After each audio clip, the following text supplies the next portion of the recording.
Baby, I'm playing on you tonight. Hunt you down, eat you alive. Just like animals, animals, like animals, moles. And maybe you think that you can hide. I can smell your scent for miles. Just like animals, animals, like animals, moles. Baby, I'm. So what you trying to do to me? It's like we can't stop. We're enemies.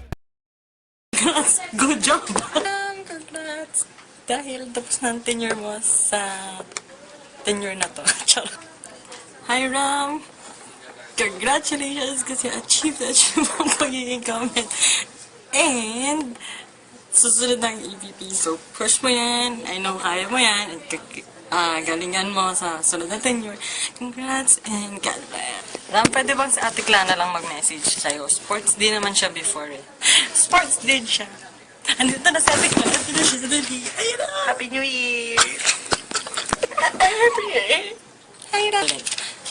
Hi, Ram. Congrats sa pagiging calm head.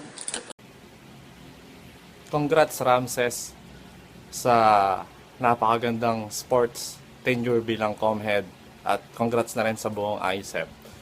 At sana wag mong iwanan si Rose na next Comhead at katulad nung hindi nang ginawa ni Harvey na sinuportahan. Tuloy-tuloy pa rin natin suportahan yung sports pati kami mga alumni, tuloy-tuloy rin yung suporta sa sports at sa buong ISEP.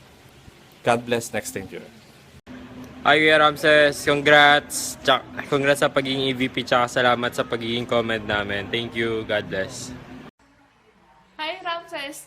Thank you sa pagiging comhead namin and salamat sa lahat ng suporta na binigay mo sa aming mga applis. Sorry kung hindi ako nakapunta sa lahat ng events natin, pero sports pa rin forever. Thank you!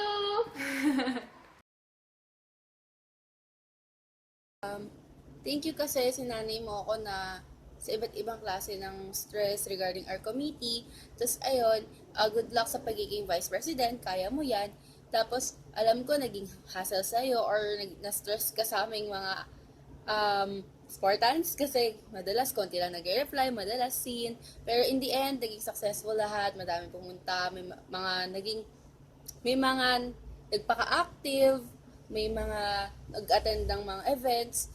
Kasi sabihin, magaling ka, kaya mo yan. So, ngayon, as a vice president, siguro ang mapapayo ko sa'yo is, pag may mga gawain, kung ano yung pwede mo nang gawin agad or tapusin agad, gawin mo na para hindi nagkakasabay-sabay. Kasi mas less hassle yon, tapos mas less stress, di ba? Mas okay yun, mas madali mo matatapos, paunti-unti, mas okay yun. Tapos, ayun, salamat. Kasi nga, parang aga mo akong pinractice na or si nanay na makaharap ng mga iba't ibang klaseng stress regarding our committee, hindi naman ako sanay na masyado ko makausap ng mga tao kasi mahihain ako kahit hindi halata. Kasi minsan kailangan kapalan yung mukha. So, ayun, salamat. So, ayun, nahihiya ako kaya babay na. Good luck na lang. And thank you so much. We appreciate you as our com head.